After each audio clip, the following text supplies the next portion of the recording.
Hola, muy buenos días. En esta ocasión vamos a hacer una pequeña plática sobre el aluminio y las aplicaciones en las industriales en moldes troqueles y herramientales. Y cuando hablamos de aplicaciones nos referimos a las potenciales aplicaciones que tiene en este sector tan interesante que es el de moldes troqueles y herramientales. Este curso está dirigido a la industria y vamos a hacer un énfasis sobre las capacidades que tiene este metal para ser tratado o para ser mejorado en sus propiedades mecánicas utilizando diferentes rutas. En esta ocasión, esta plática va a estar impartida por su servidor, Raúl Pérez Bustamante, y mi compañero, el doctor Jan Mayen Chaires.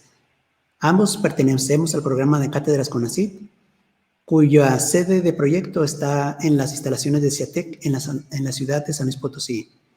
Yo estoy adscrito al programa de cátedras de Comimsa, mientras que mi compañero está adscrito al programa de cátedras pertenecientes a CIATEC. Muy bien, muchísimas gracias por su tiempo y vamos empezando.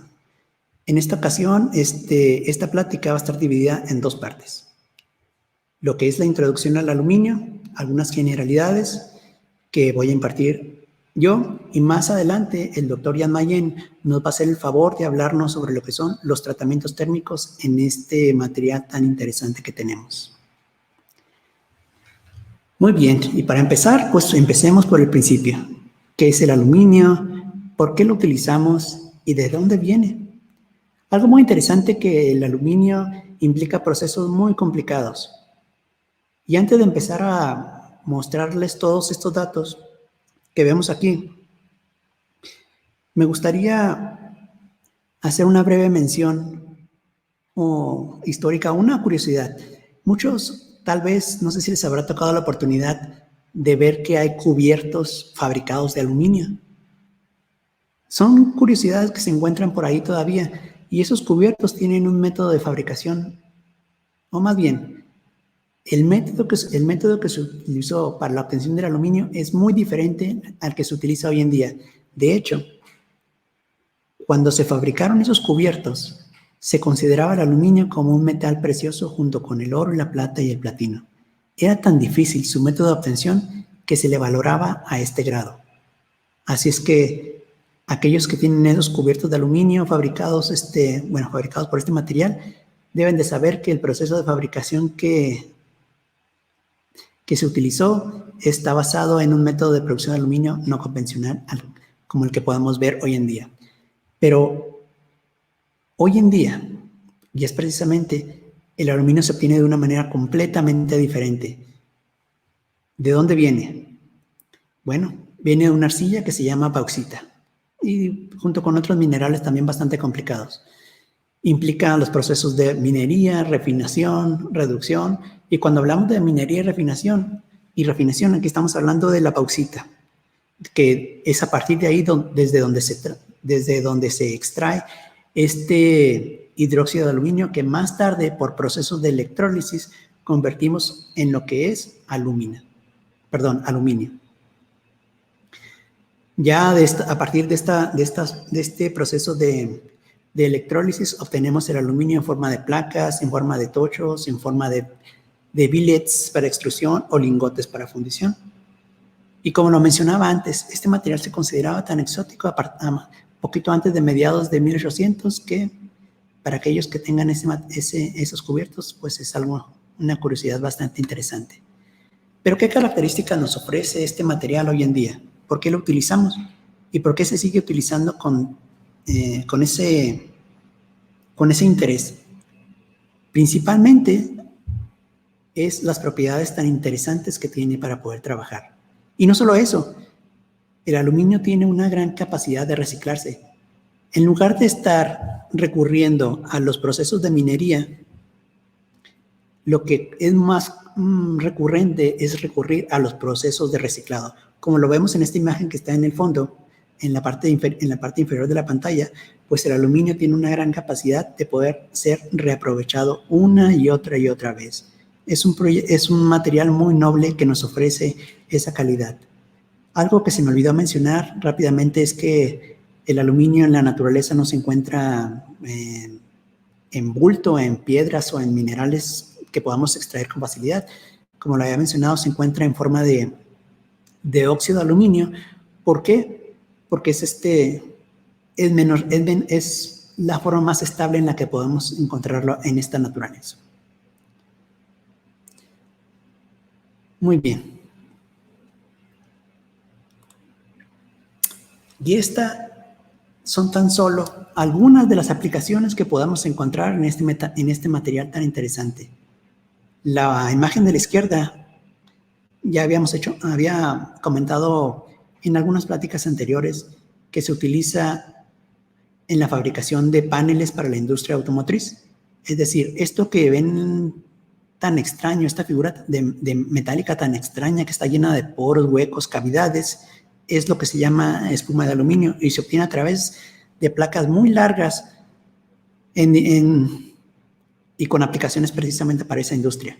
Pero el aluminio lo vemos en aplicaciones cotidianas como las que están a nuestro alrededor. Si ustedes miran a su alrededor, el aluminio está por todos lados. En la cocina está en la forma de ollas, algunos utensilios, está en la industria automotriz, está en las ventanas y puertas de nuestras casas, está en nuestro automóvil, hasta en los llaveros con los que organizamos nuestras llaves.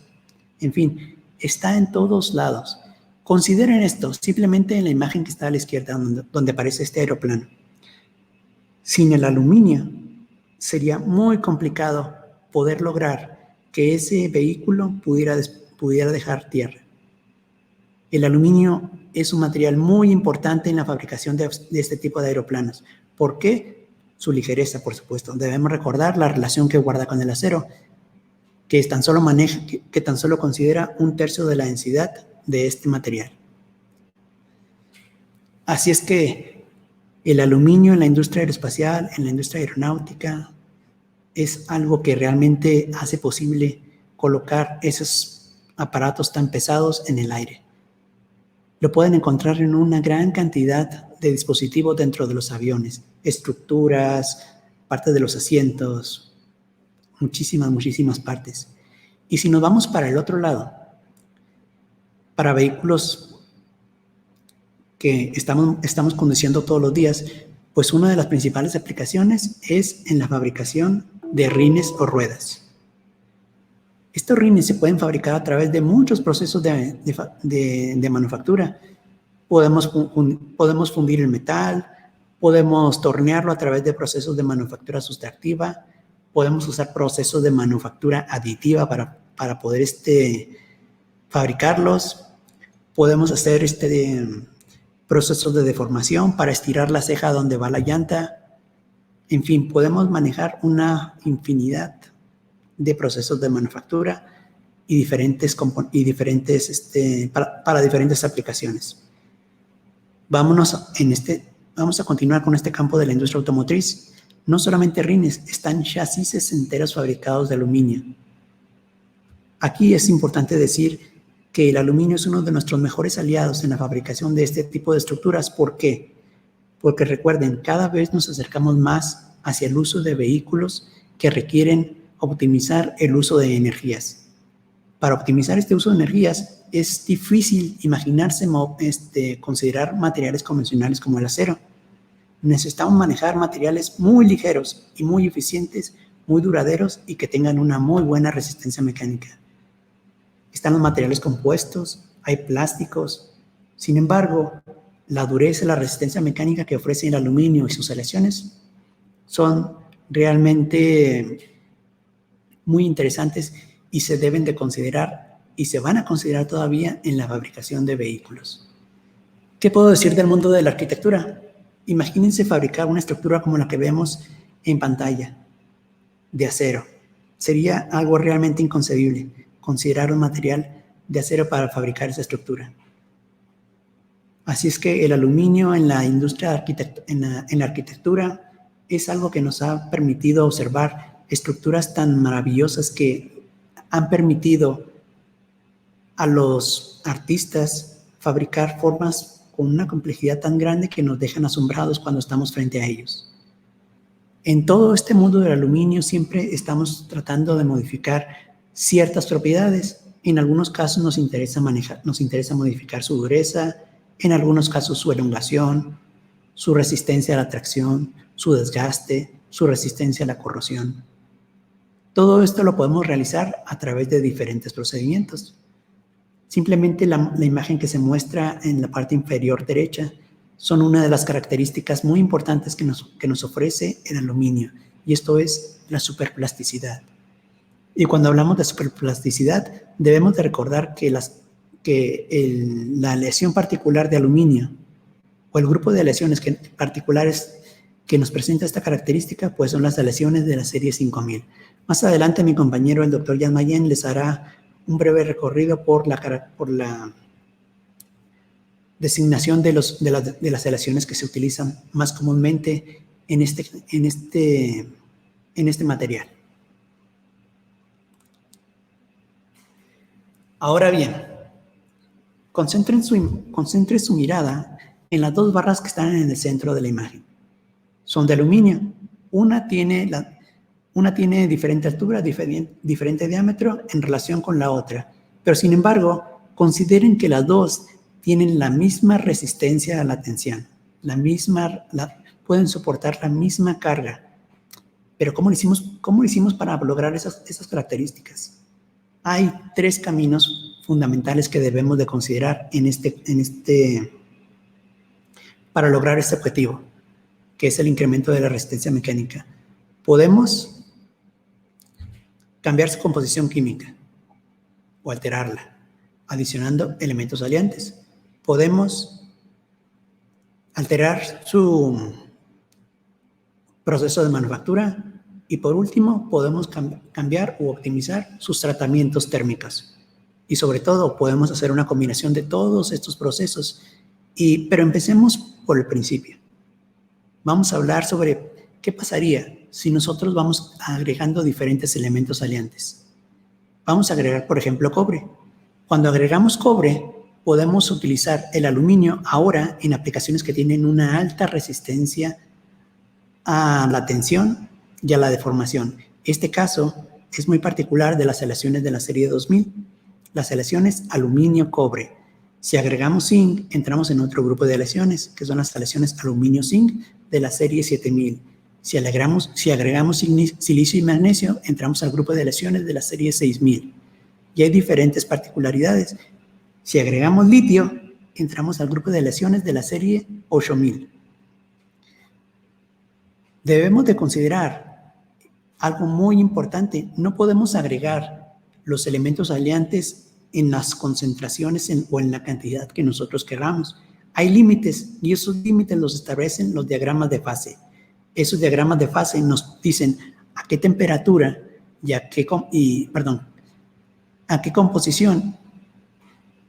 cuál es la composición máxima que podemos agregar de un material en la matriz de aluminio a cierta temperatura. ¿Podemos romper estos límites? Claro que sí. Estaremos hablando de trabajar en condiciones fuera del equilibrio. Más adelante les voy a hacer una breve mención a este tipo de procesos o uno de los procesos que podemos utilizar para lograr estas características. No solamente podemos agregar diferentes elementos aliantes. Hoy en día se están haciendo esfuerzos muy grandes por estudiar el efecto de lo que son micropartículas y nanopartículas. Y dentro de este mundo podemos encontrar una variedad muy, muy, muy grande. Partículas cerámicas, partículas alótropos del carbono, como lo son nanotubos, grafenos, fullerenos, una gran cantidad de partículas. Están las nanopartículas de plata, nanopartículas de diferentes tipos de carburos, en fin, muchísimas posibilidades.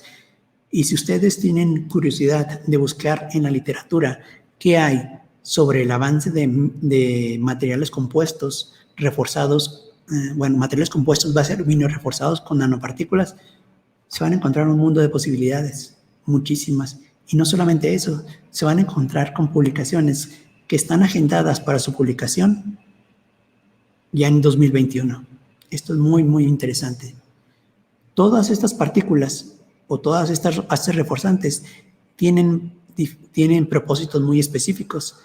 Obstruir el movimiento de las dislocaciones cuando estamos haciendo la transferencia de la transferencia de esfuerzos desde la matriz a las fases reforzantes. La imagen que está a la izquierda muestra una microestructura muy interesante donde vemos diferentes tipos de grano. Pero en el inset que está dentro de esa imagen, vemos lo que son muchas rayitas, muchas rayitas. Todos esos son defectos que presentan la microestructura, que presentan los materiales en el interior. Esas líneas que se alcanzan a ver ahí son acumulaciones de dislocaciones. Y esas dislocaciones que vemos ahí son defectos que se presentan en el material. El que un material esté lleno de defectos es bueno, y me refiero a defectos internos en el material. Que un material esté lleno de defectos es bueno o es malo. Bueno, depende. Un material entre más defectos tenga internamente, pues va a ser mucho más duro. Esa es una característica muy interesante. Para ustedes, para que tengan un ejemplo práctico de esto, si alguna vez les ha tocado doblar un alambre, muchas veces pueden ver que el centro donde se produce ese doblez está mucho más duro que el resto del alambre. Ahí se han acumulado una gran cantidad de defectos. Las dislocaciones que están en ese material se han acumulado en ese punto y ese material está muy duro, muy duro en esa parte. Por supuesto, podemos relevar esfuerzos por medio de tratamientos térmicos y volver a reblandecer ese material. Así es que esa es una de las posibilidades que nos ofrecen alterar la composición química. Siempre lo que nos interesa es obstaculizar el movimiento de esas dislocaciones, ponerles más obstáculos para que el material tenga mejores propiedades mecánicas. Y como les comentaba, hay varios caminos para lograr esto. Ya mencionamos brevemente lo que es la composición química, pero también podemos alterar el proceso de manufactura. Imagínense que en un proceso de conformado, en un proceso de extrusión, vamos a cambiar el perfil o vamos a cambiar la forma de ese material que tenemos inicialmente para trabajar. Cuando nosotros hacemos ese proceso de deformación, obtenemos como resultado un endurecimiento por deformación. Los granos constituyentes de ese material se han alargado, se han hecho muy largos y ese material presenta un grado de dureza muchísimo mayor al original. Esta es una de las ventajas que aprovechan muchos procesos de manufactura, como lo es el de extrusión. Las ventanas que forman nuestras casas, las puertas, están fabricadas a través de ese tipo de extrusión. El material resultante está bastante duro en comparación al que tenían los fabricantes antes de hacerlo pasar por un dado que tenga esa geometría. ¿Cómo se llama? En la industria electrónica se utiliza muy bien también como disipadores de calor y esos disipadores de calor se fabrican también por un proceso de extrusión. La industria automotriz aprovecha también este proceso de deformación en la fabricación de rines, no de todos, pero el proceso de flow forming es algo al que recurren muchas empresas para poder alterar las propiedades mecánicas de estos rines o ruedas, haciéndolas más delgaditas, pero con una resistencia mecánica mucho más alta. Y si seguimos por este camino de los procesos de manufactura, pues tenemos uno de los procesos de vanguardia que están siendo ampliamente estudiados por grupos de investigación en todo el mundo. Y no solamente estudiados, aplicados, porque la urgencia en fabricar materiales con este método de manufactura tiene una alta demanda. Y cuando hablo de este proceso me refiero al proceso de manufactura aditiva. Recordemos que en este proceso de manufactura aditiva estamos depositando capas sucesivas de un material sobre otro. Y cuando hablo de capas sucesivas, estamos hablando de capas de polvo, estamos hablando de depósitos de alambre, estamos hablando de placas metálicas que se van superponiendo una sobre otra y se van sinterizando por medio del láser o se van fundiendo también por medio del láser.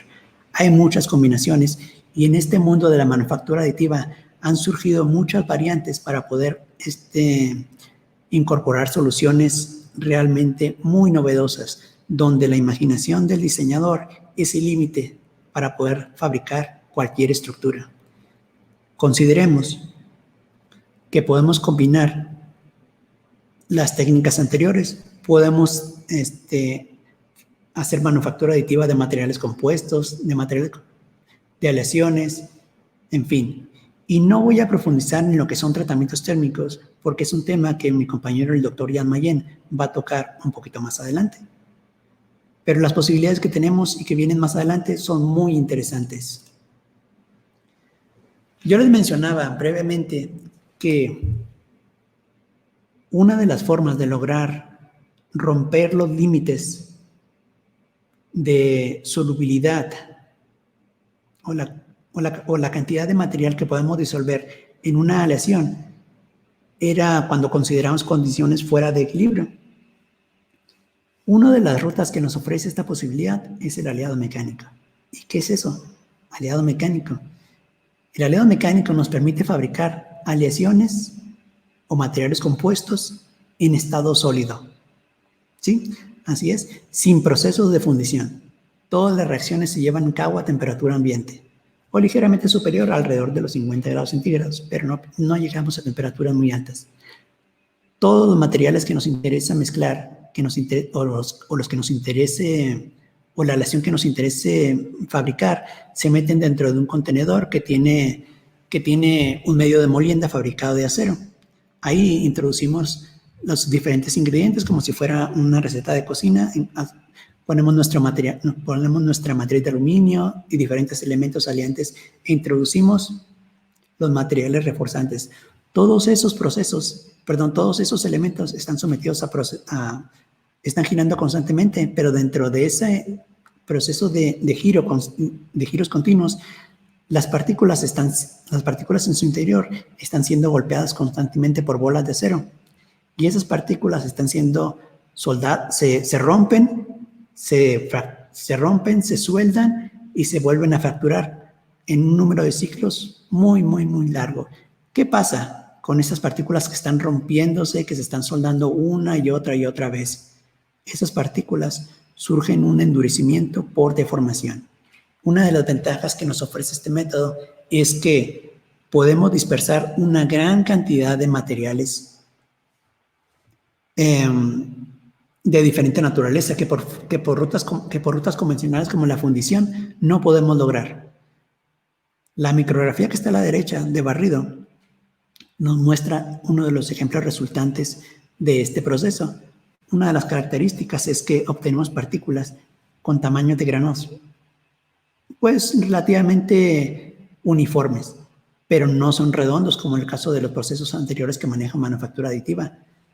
La ventaja es que cuando tenemos partículas de diferentes tamaños podemos acomodarlas más fácilmente y lograr la compactación de una manera más eficiente y aumentando la densidad del material que nosotros vayamos a compactar, como lo vemos en la imagen que está a la derecha. En este caso, esos polvos se prensan, se compactan en frío y después, más adelante, abajo a la izquierda de esta pantalla, se muestra varias pequeñas muestras para un laboratorio que se ponen en un proceso de sinterización.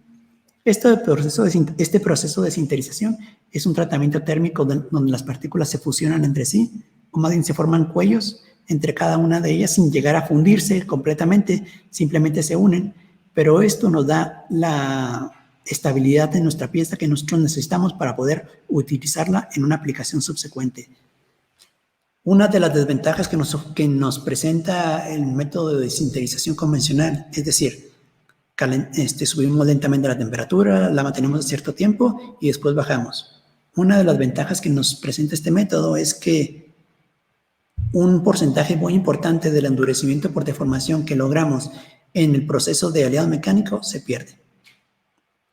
¿Qué podemos hacer entonces para conservar en gran medida ese endurecimiento por deformación que nosotros tanto nos esforzamos en la primera etapa de molienda? Lo que podemos hacer es sinterizarlos a muy alta velocidad. Aquí hay dos opciones. Ese método de sinterización a alta velocidad puede ser sinterización por inducción o sinterización por láser. Y esto de sinterización por láser tal vez les traiga algún recuerdo de algunas palabras que mencioné hace un rato. Cuando hablamos de sinterización por láser, estamos hablando de manufactura aditiva. Así que son algunas de las posibilidades interesantes a manejar para conservar en su mayoría las propiedades mecánicas de nuestros materiales. Consideremos también que a través de este proceso que estamos viendo en pantalla, podemos agregar una gran cantidad de materiales reforzantes, o más bien no gran cantidad, una gran variedad, perdón. La imagen que está en la parte inferior a la derecha son una de las fases reforzantes que están siendo estudiadas, o más bien han sido estudiadas desde hace una década y se siguen utilizando hoy en la actualidad para la formación de materiales compuestos con propiedades mecánicas muy avanzadas. Estamos hablando simplemente del caso de los nanotubos de carbono. Por supuesto, tenemos a nuestra disponibilidad una gran cantidad de material reforzante. Recordemos que podemos meter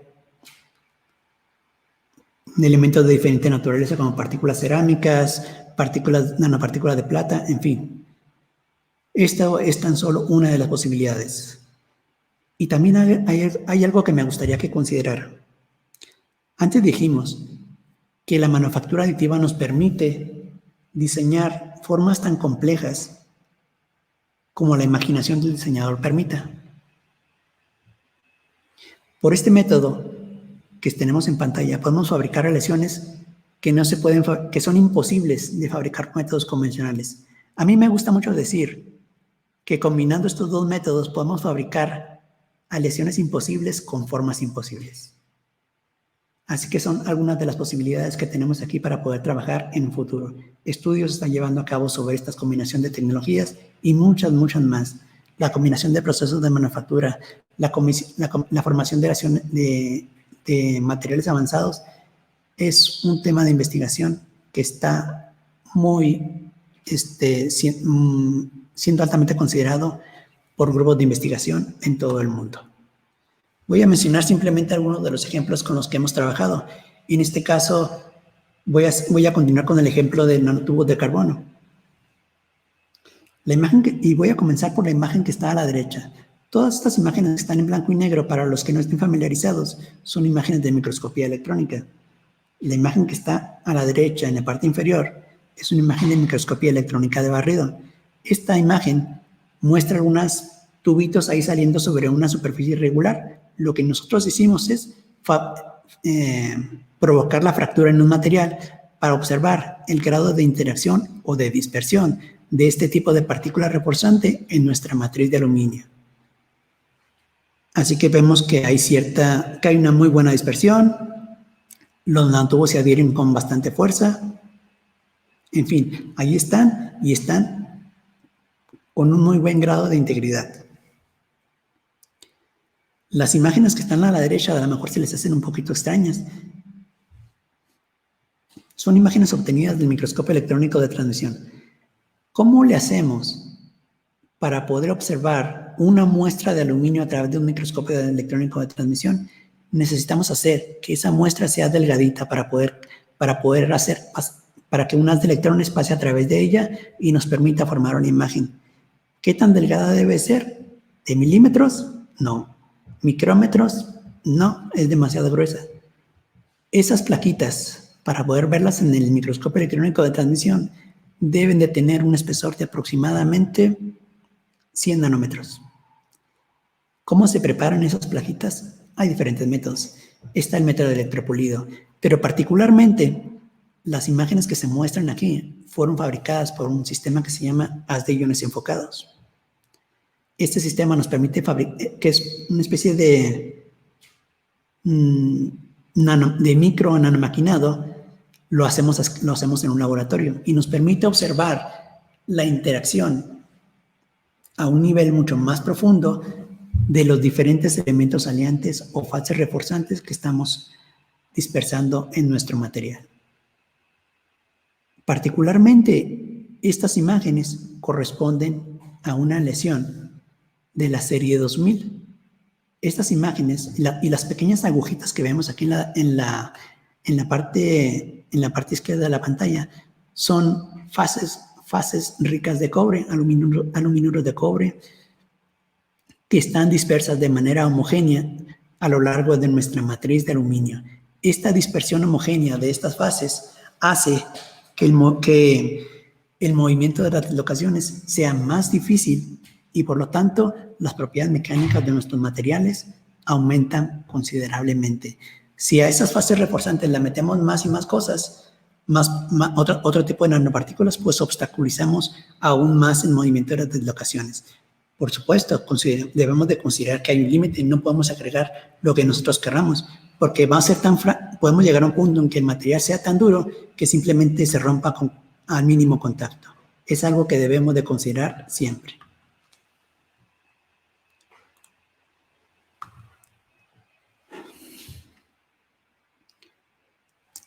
En esta imagen es donde nosotros, las personas que nos dedicamos a este mundo tan bonito que es la ciencia, consultamos los avances que nuestros colegas alrededor del mundo hacen en temas de investigación, en relación a materiales compuestos, en relación a diferentes tecnologías con las que se están experimentando. Es aquí también donde publicamos nuestros avances. Y este tipo de bases de datos las pueden encontrar en todas las universidades y centros de investigación. Y están a su disposición para poder trabajar con ellas cuando ustedes lo requieran y requieran hacer alguna consulta muy particular. Hay revistas muy especializadas en temas de medicina, hay otras revistas muy especializadas en metalurgia, particularmente en el tema de metalurgia, conglomerados de revistas como los que son Science Direct o Springer Inc. ofrecen una de las bases de datos más amplias de revistas donde podemos encontrar temas relacionados con el aluminio, con aceros, con diferentes materiales compuestos, manufactura aditiva. Aquí se van a encontrar un mundo de posibilidades muy bonitas para poder consultar la información que ustedes requieren.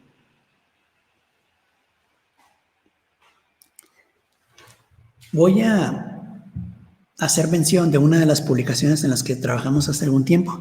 En este caso era una lesión de la serie 2000, en la que nos interesaba reforzar con nanotubos de carbono algunas de las propiedades más interesantes. Seguimos los procesos anteriores, reforzamos con nanotubos en varias concentraciones y una característica que nos interesaba mucho a nosotros conocer, no solamente era mejorar sus propiedades mecánicas de temperatura ambiente. Ustedes sabrán, para aquellos de ustedes que manejan aleaciones de aluminio, que son tratables térmicamente, que su punto débil es la temperatura, la alta temperatura. Y cuando hablo de alta temperatura, estamos hablando de temperaturas arriba de 200 grados. Nosotros lo que nos interesaba es conservar sus propiedades mecánicas a temperaturas superiores a la temperatura de servicio, perdón, a la temperatura de trabajo, que era 200 grados centígrados. Así que hicimos varios experimentos, probamos con diferentes fases reforzantes y lo que descubrimos es que mientras que se calienta el material, se desactiva el mecanismo por precipitación.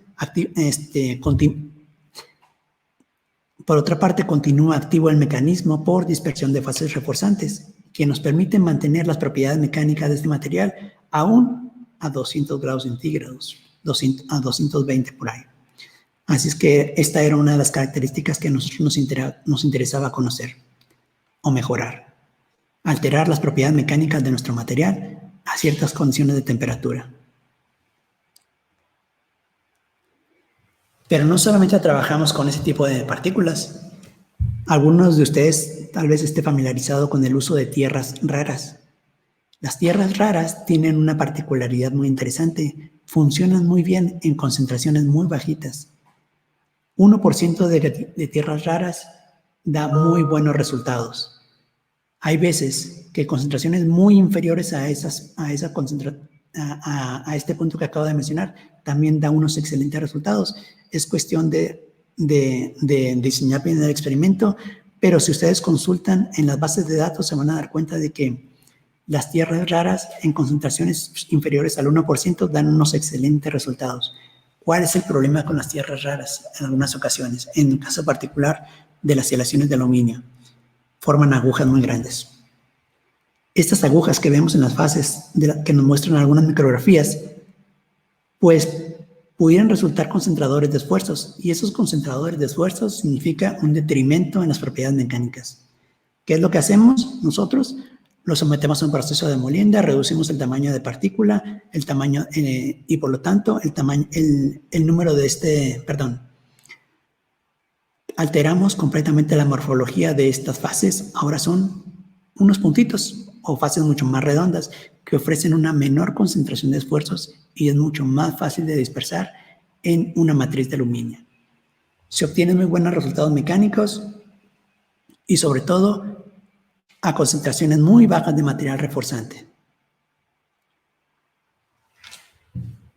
Aquí voy a volver a hacer una pregunta que es de alto interés para aquellas personas de la industria que nos estén viendo. ¿Qué tiene que ver todo esto con MTH? Las dos aleaciones que mostré con anterioridad son las más comúnmente utilizadas en la fabricación de moldes de inyección. Por supuesto, consideremos que una de las limitantes que nos ofrece el aluminio al manejar diferentes plásticos es el grado de abrasividad. No podemos manejar todo tipo de plásticos, pero sí se están haciendo esfuerzos muy interesantes para mejorar las propiedades mecánicas de estos materiales y poder utilizarlas en la fabricación, no solamente de moldes de inyección, sino de algunos herramientales en los que se requiera reducir el peso. Consideramos que el aluminio nos ofrece la ventaja de que tiene un mejor comportamiento térmico que el acero, así que podemos aumentar el ciclo de producción. Pero por supuesto, esto es algo que va comenzando de manera muy paulatina. Ahorita, el protagonista de la historia en el mundo de los moldes de inyección es sin duda el acero y va a seguir utilizándose por muchos años más porque tiene ventajas muy interesantes. Pero poco a poco, materiales alternativos están siendo considerados. Y esfuerzos muy grandes se están haciendo, no solamente por parte del grupo de investigadores que está en CIATEC, en todo el mundo hay grupos de investigación que se dedica a mejorar las propiedades mecánicas de este material. Los beneficios que encontramos entre la colaboración entre la ciencia, la industria y la academia, pues son muchísimos. Siempre hay patentes nuevas, transferencias tecnológicas, en fin. Y para las personas de la industria siempre pueden saber que en un centro de investigación pueden encontrar aliados estratégicos para incrementar la competitividad de sus productos. Esto sería todo de mi parte, entonces ha sido un placer llegar hasta aquí. Le voy a ceder la palabra a mi compañero, el doctor Jan Mayen, que les va a hablar brevemente sobre lo que son tratamientos térmicos en aleaciones de aluminio. Adelante, doctor Jan.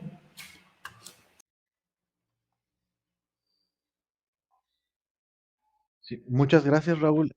Sí, bueno, el tema que yo voy a tratar es sobre las aleaciones de aluminio tratables térmicamente, o sea, por qué son importantes, qué tipo de tratamientos térmicos podemos aplicar y en qué nos pueden ayudar estos tratamientos térmicos a manipular las propiedades mecánicas de tal manera que puedan cumplir con la aplicación a la que pretendemos, en la que pretendemos utilizarlas o incluso abrir nuevas oportunidades de aplicaciones para ciertas aleaciones de aluminio. Sí, bueno, mi compañero ya había comentado previamente respecto a qué es una aleación.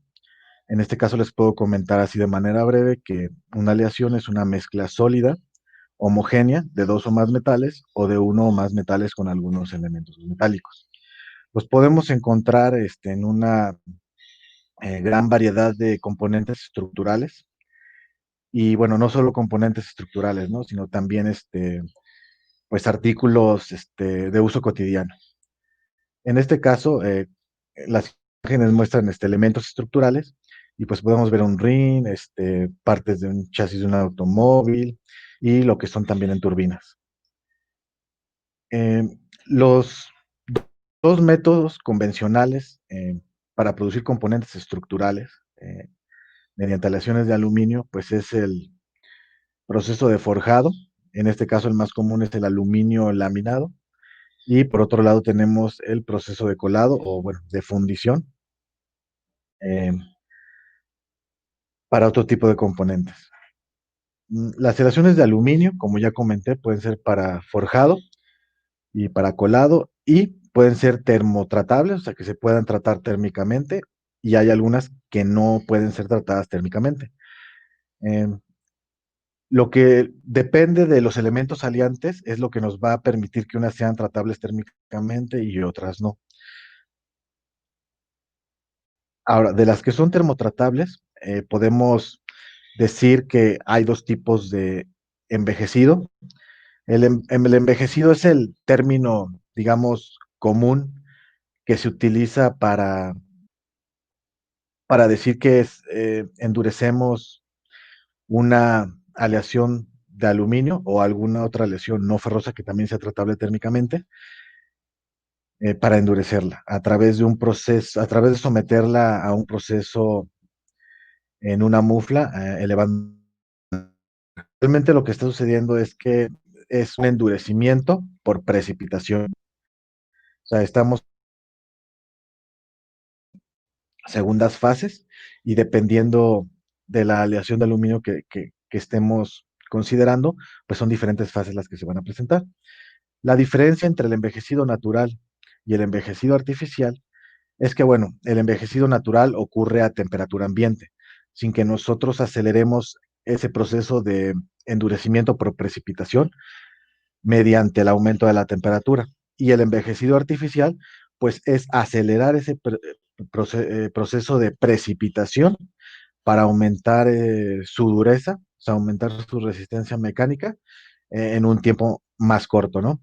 Pero utilizando temperaturas arriba de la temperatura ambiente, generalmente entre 150 grados y 200 grados, dependiendo de la aleación tratable que estemos trabajando.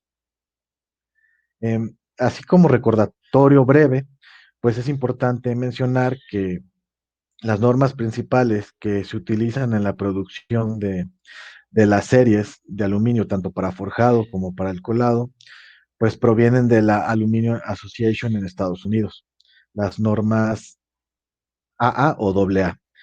Entonces, estoy casi seguro que ustedes pues han visto cuando compran aleaciones de aluminio o las ven en fichas técnicas de algunos proveedores, que puede ser que empiecen con esa doble A y, por ejemplo, sea AA 6061, AA 7075, etcétera, ¿no? Entonces, aquí vemos que para el forjado, pues tenemos normalmente 8 series, que va desde la serie 1000 hasta la serie 8000, y que el primer dígito, uno, 2, 3, 4 y así sucesivamente, pues va a depender de cuáles son los principales elementos aliantes. La serie 1000, que inicia con el dígito uno, pues estamos hablando prácticamente de aluminios puros, que al menos deben tener un 99%, ¿no? de aluminio. La serie 2000, pues el principal elemento aliante es el cobre. La serie 3000 tenemos el manganeso. La serie 4000 tenemos el silicio, la serie 5000 tenemos el magnesio, en la serie 6000 tenemos el silicio principalmente y después el magnesio, en la serie 7000 tenemos el zinc. Ahora, aunque ustedes vean cobre, manganeso, silicio, magnesio, zinc, no quiere decir que son los únicos elementos aliantes, sino son los principales elementos aliantes de cada una de estas series. Sin embargo, están acompañadas de otros elementos aliantes. Ahora bien, las que tengo aquí indicadas en color verde, pues son las que pueden ser tratables térmicamente. No quiere decir que el resto de las aleaciones que no son tratables térmicamente no tengan aplicaciones ingenieriles. Sin embargo, sus prestaciones mecánicas pues son mucho menores a las que son tratables térmicamente. Entonces, podríamos decir que la serie 2000, 6000 y 7000 son las principales aleaciones de aluminio para uso ingenieril o estructural. También tenemos las aleaciones para colado, que van desde la serie 100 hasta la 700. Y pues también depende de sus elementos aliantes principales y algunas son termotratables y otras no. En este caso de la presente presentación, pues nos vamos a concentrar en las selecciones para forjado.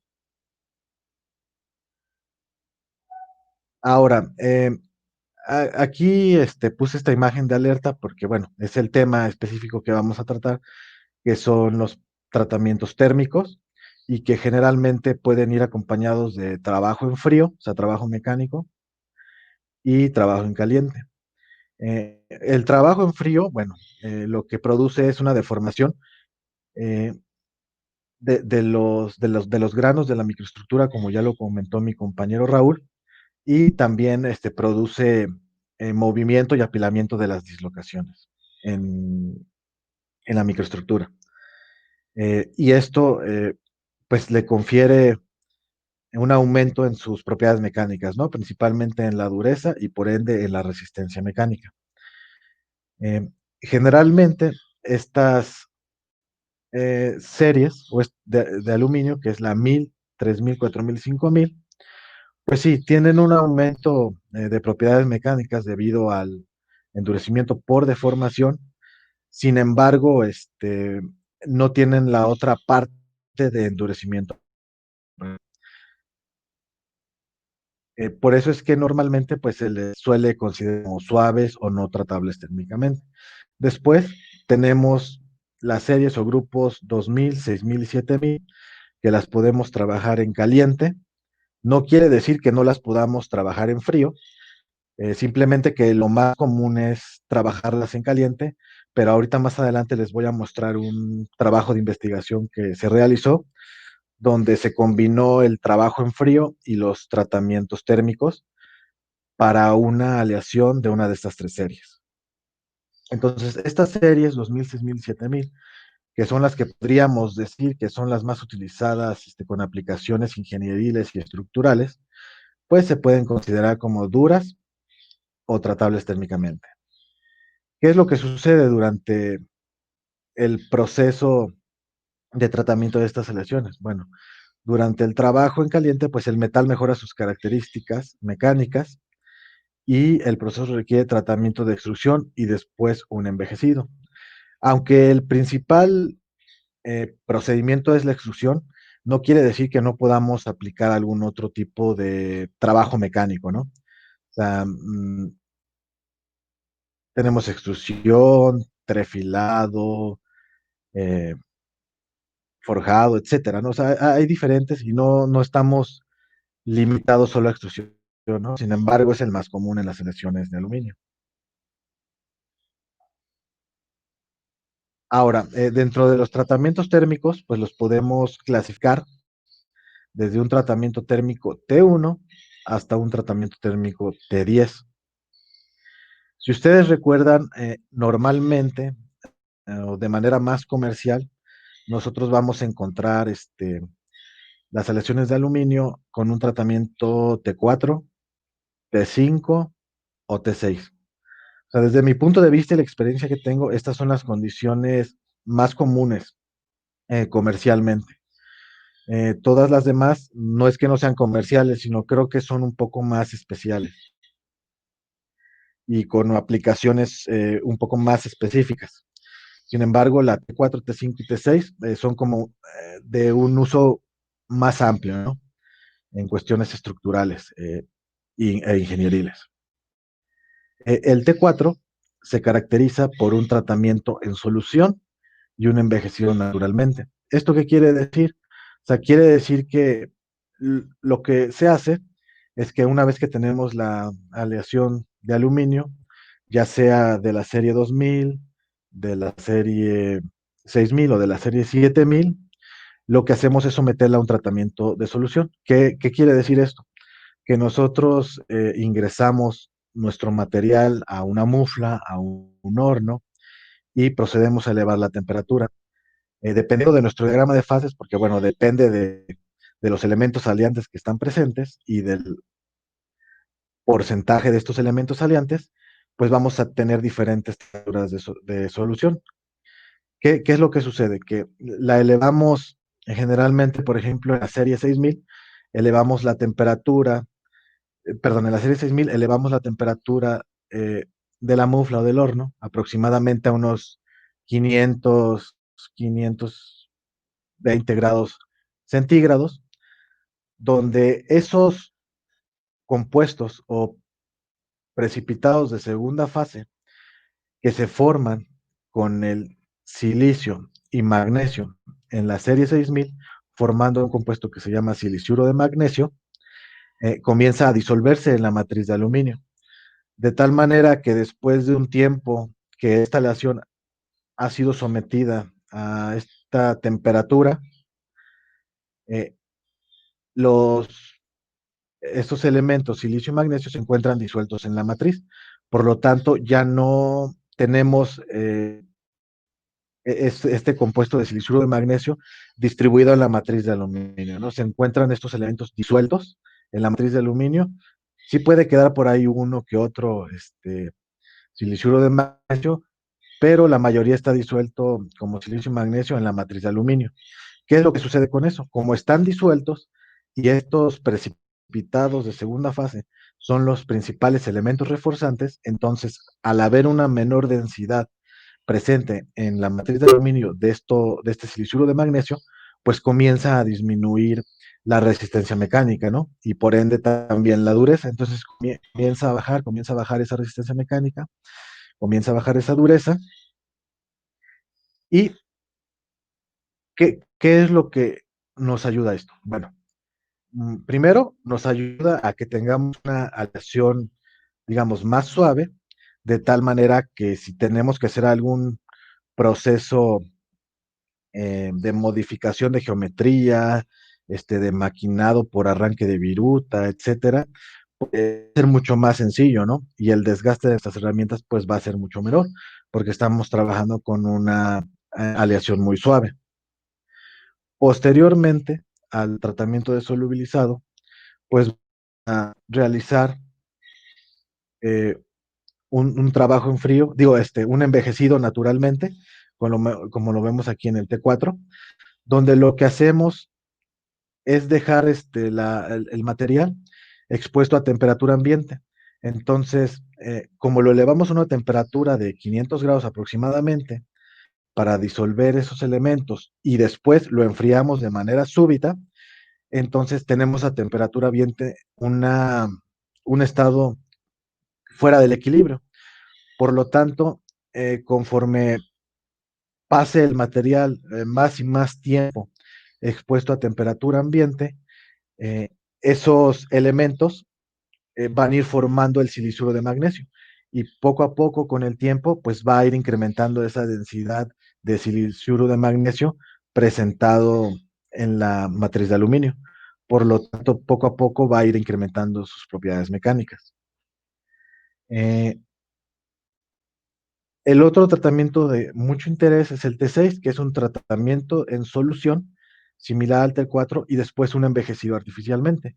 ¿Qué ventajas tiene realizar un envejecido artificialmente, posteriormente un tratamiento en solución con respecto al tratamiento T4? Bueno, que nosotros aceleramos ese proceso de formación de silicuro de magnesio y por lo tanto en un menor tiempo pues tenemos el endurecimiento por precipitación que requerimos nosotros, ¿no? Para la aplicación que estamos buscando. Entonces se reduce drásticamente el tiempo. Sin embargo, eh, hay que tener en cuenta que hay ciertas temperaturas para realizar estos tratamientos de envejecido artificiales. Generalmente es entre 150 y 200 grados. Depende de los elementos aliantes, ¿no? Pero, ¿por qué es importante esto? Porque si nosotros excedemos tanto la temperatura o como el tiempo de envejecido, esos precipitados pequeñitos que tenemos nosotros de silicuro de magnesio, por ejemplo, en la serie 6000, pues comienzan a coalescer. ¿Qué quiere decir? Que diferentes eh, segundas fases de silicuro de magnesio comienzan de alguna manera a unirse y formar partículas de silicio de magnesio de mayor tamaño. Entonces, esto comienza a ser perjudicial, porque hacer partículas de silicio de magnesio de mayor tamaño, pues comienzan a afectar las propiedades mecánicas, ¿no? Comienzan a disminuir sus propiedades mecánicas porque, uno, porque aumenta el tamaño y dos, porque empieza a disminuir la densidad que tenemos nosotros de estas partículas dispersas en la matriz. Ahora bien, ya que hemos visto esto de los tratamientos térmicos, pues vamos a pasar a ver un poco de los trabajos que les comentaba. Em, en uno de los trabajos que realizamos, lo que hicimos fue aplicar trabajo en frío a una aleación 60-63, que sabemos que es tratable térmicamente por la presencia de magnesio y silicio como elementos aliantes, y que por lo tanto forman el compuesto que se llama siliciuro de magnesio. Y lo que intentamos nosotros, o lo que eh, queríamos lograr, es un aumento de la resistencia mecánica, un aumento del límite de excedencia, pero algo muy importante, eh, que, que pudiéramos mantener eh, más o menos el mismo porcentaje de deformación en esta aleación, ¿no? Al modificar esas dos propiedades. Esto es muy importante mencionar. ¿Por qué? Porque generalmente, porque nosotros en cualquier aplicación ingenieril, pues quisiéramos tener un material altamente resistente, pero sabemos que cuando nosotros aumentamos la resistencia mecánica, empezamos a tener problemas en la deformación. Comienza a reducirse esa deformación y de alguna manera podríamos decir que nuestro material comienza a hacerse más frágil. Esto porque es importante. Porque muchas veces las aleaciones, tanto ferrosas como no ferrosas, en este caso el aluminio, son más preferibles, por decirlo así, como materiales estructurales a estos de matriz polimérica reforzado con fibras cerámicas. Porque en los materiales compuestos de matriz polimérica reforzados con fibras cerámicas, que sin duda están ganando bastante territorio con respecto a aleaciones ferrosas y no ferrosas en algunas aplicaciones, tienen un inconveniente, tienen una capacidad de deformación muy pequeña, muy limitada. Por lo tanto, cuando algún elemento estructural que está fabricado con un material compuesto de matriz polimérica reforzado con fibras cerámicas, tienden a fallar generalmente de manera súbita y catastrófica. ¿Qué quiere decir esto? Que nosotros no podemos ver mediante inspecciones visuales algún cambio significativo en la deformación o incluso la iniciación, por ejemplo, de defectos superficiales como grietas. Entonces es un poco complicado muchas veces hacer un cambio de parte de manera anticipada, ¿no? O preventiva. Por eso es que las aleaciones ferrosas y no ferrosas siguen también teniendo mucha aplicación, porque estas aleaciones presentan un grado de deformación considerable mucho antes de que ocurra una falla, o incluso mucho antes de que podamos nosotros detectar algún defecto superficial como una grieta. Y por esta misma capacidad de deformación que tienen, una vez iniciada una grieta superficial en algún componente estructural, por ejemplo, de una aleación no ferrosa, en este caso del aluminio 6063, pues esta grieta se va a propagar de una manera más lenta, por decirlo así, con respecto a estos materiales compuestos de matriz polimérica reforzados con fibras. De tal manera que nosotros mediante procedimientos de inspección podemos detectar con mucha anticipación cuando nuestro material empieza a presentar síntomas, por decirlo así, de falla, ¿no? Entonces, de esta manera es muy fácil programar mantenimientos preventivos e incluso para hacer sustitución de componentes, sin que tengamos que llegar a una falla súbita y catastrófica que pues puede repercutir en cuestiones económicas y muchas veces, como se ha visto, en pérdidas de vidas humanas, ¿no? Lo cual es bastante lamentable. Ahora, en este trabajo, lo que tomamos fue una aleación de aluminio 6063 que tenía principalmente un tratamiento térmico 5 envejecido artificial.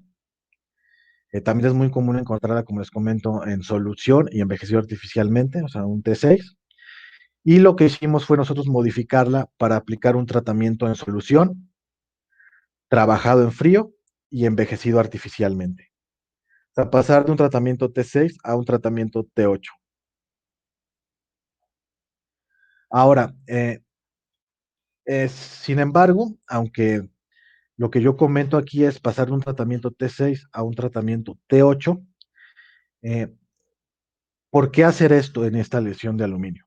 Bueno, hay un fenómeno muy conocido en las aleaciones ferrosas que se llama propagación de las bandas de Luder, como pueden leerlo ustedes aquí. ¿Qué es lo que significa esto? Bueno, se genera una distribución de dislocación aproximadamente uniforme en toda la muestra, como ya lo había comentado mi compañero Raúl acerca de los defectos que podemos encontrar y que precisamente la apilación de estas dislocaciones es lo que genera obstáculos para el deslizamiento de los planos al momento de que un material está sometido a cargas y por lo tanto aumenta su resistencia mecánica. Eh, Ahora, es muy importante, no todas las aleaciones, más bien son pocas las aleaciones no ferrosas, en este caso específico las aleaciones de aluminio, que pueden presentar este tipo de fenómeno de propagación de las bandas de Luder. Este fenómeno se puede visualizar muchas veces con un microscopio óptico porque se observa una especie de ondas en la superficie del aluminio o en la superficie del acero. Podemos ver así como si fuera una especie de olas o de ondas en la superficie que nos muestra eh, eh, evidencia de esta distribución de dislocaciones. Por eso se le llaman bandas de Luder.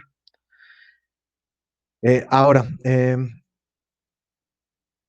este apilamiento de dislocaciones pues, era esfuerzos internos que muchas veces pueden, bueno, o más bien pueden fragilizan el material y por lo tanto se hace más susceptible a problemas cuando están los componentes sometidos a cargas dinámicas, ¿no? Como en el caso de fatiga. Entonces, de tal manera que pudiera afectarnos a cuestiones de fatiga, o sea, incluso cargas estáticas, puede también afectar la resistencia a la corrosión que tienen las aleaciones de aluminio, o sea, las puede hacer más susceptibles y entonces ahí haber una mezcla de fenómenos que producen una falla prematura del componente, ¿no? Por eso es que precisamente aquí abajo es búsqueda de Google Patents, donde dice evitar el tipo A de las líneas de Luder en el formado de hojas de una aleación de aluminio-magnesio. Eh, sí, el magnesio presente en el aluminio eh, vuelve susceptible a estas aleaciones a que se hagan la propagación de las bandas de Luder. Por lo tanto, pues se quiere evitar generalmente, ¿no? Pero bueno, en este caso, eh, aunque podemos ver que es algo a lo mejor malo o que afecta negativamente a las propiedades del material, también podríamos pensar, bueno, ¿y qué pasa si utilizamos este defecto o esto que consideran actualmente o se consideró hace muchos años, que es algo que no queremos que suceda en estas aleaciones de aluminio? ¿Por qué no lo utilizamos para modificar sus propiedades mecánicas a nuestro beneficio? Y que podemos obtener, como les comento, una aleación de aluminio 6063 con mayor resistencia mecánica, mayor límite de sedencia, pero sin que pierda además un porcentaje considerable de deformación, ¿no? O de ductilidad, por decirlo así, al momento de aumentar sus propiedades mecánicas. Entonces, esto fue así como que pensar fuera de la caja, ¿no? Utilizar lo que generalmente se trata de evitar a nuestro beneficio. Entonces, ¿qué fue lo que hicimos? Que seleccionamos, bueno, hicimos un diseño de experimentos y seleccionamos tres temperaturas de envejecido, 150, 175 y 200 grados. Estas temperaturas ya son muy conocidas y están muy reportadas tanto en publicaciones científicas como en fichas técnicas de las respectivas aleaciones, ¿no? Lo que hicimos primero fue aplicar un tratamiento en solución, o sea, elevamos la temperatura a 550 grados centígrados aproximadamente.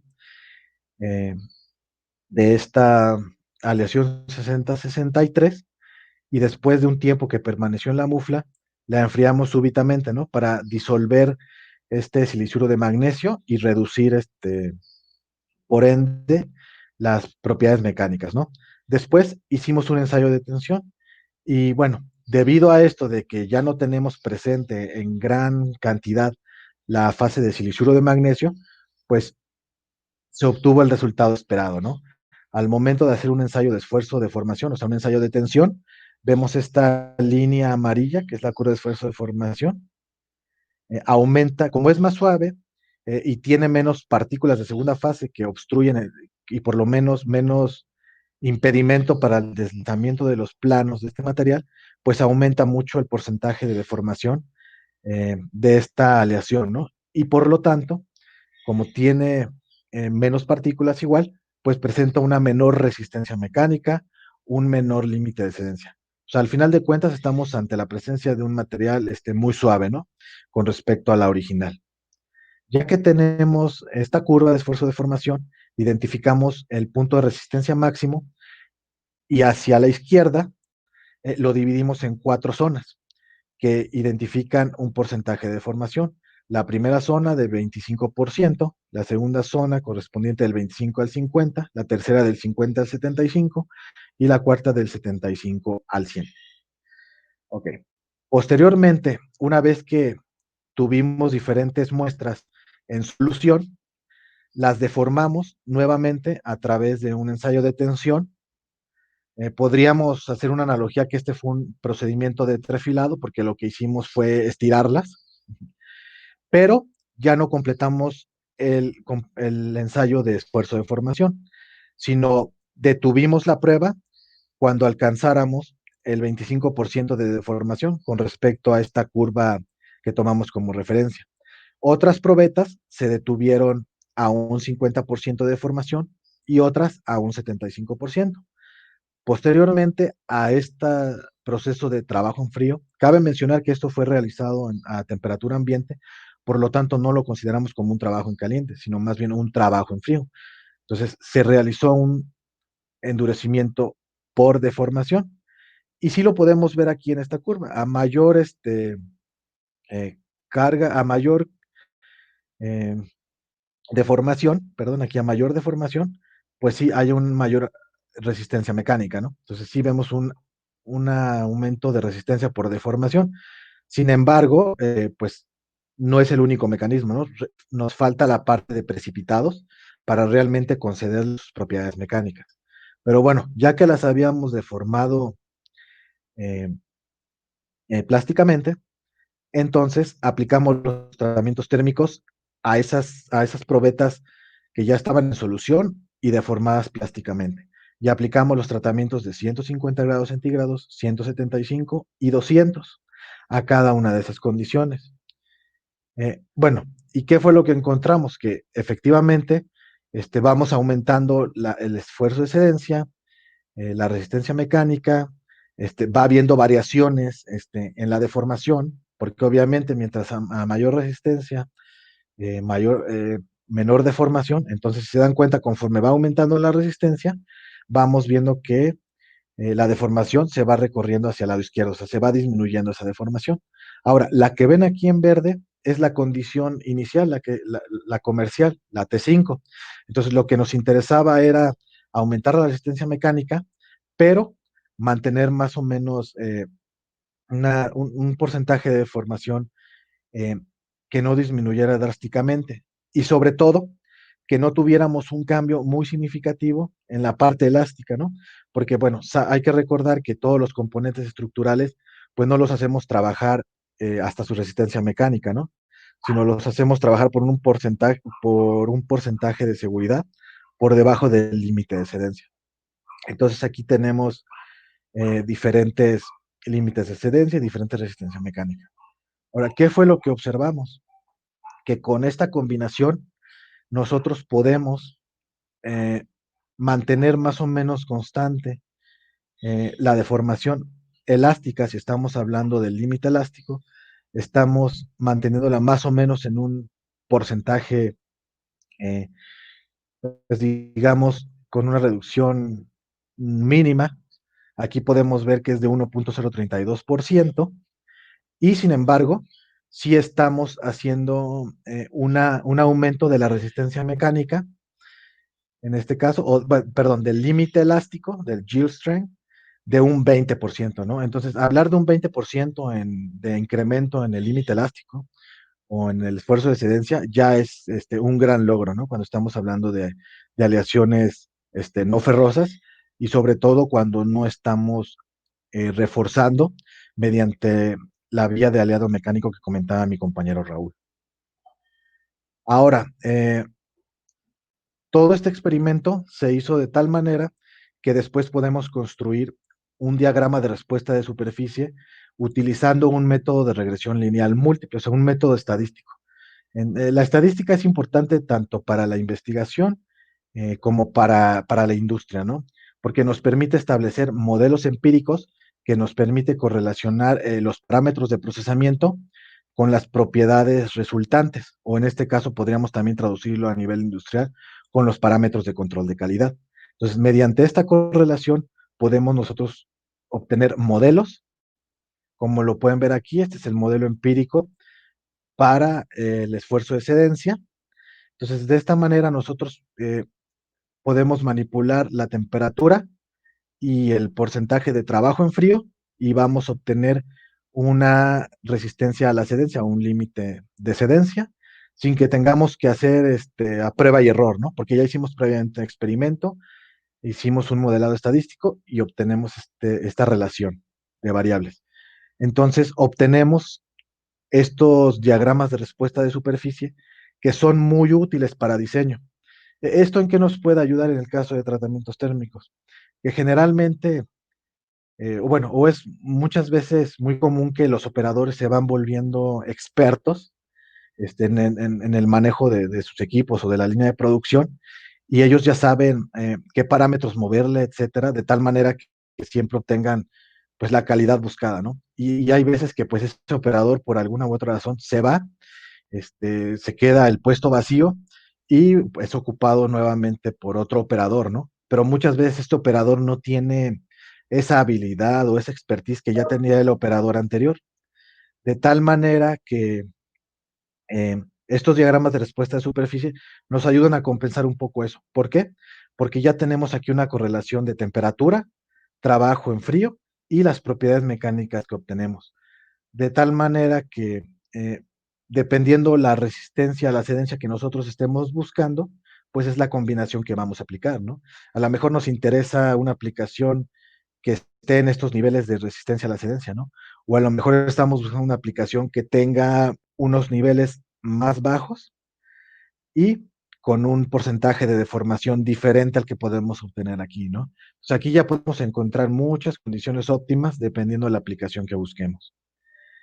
Em, Aquí, bueno, vemos el mismo diagrama, ¿no? Pero en una respuesta 2D, ¿no? Entonces vemos temperatura, trabajo en frío, resistencia a la excedencia y N cantidad de posibilidades que podemos nosotros utilizar para una aplicación específica. En este caso fue hecho para la aleación 6063.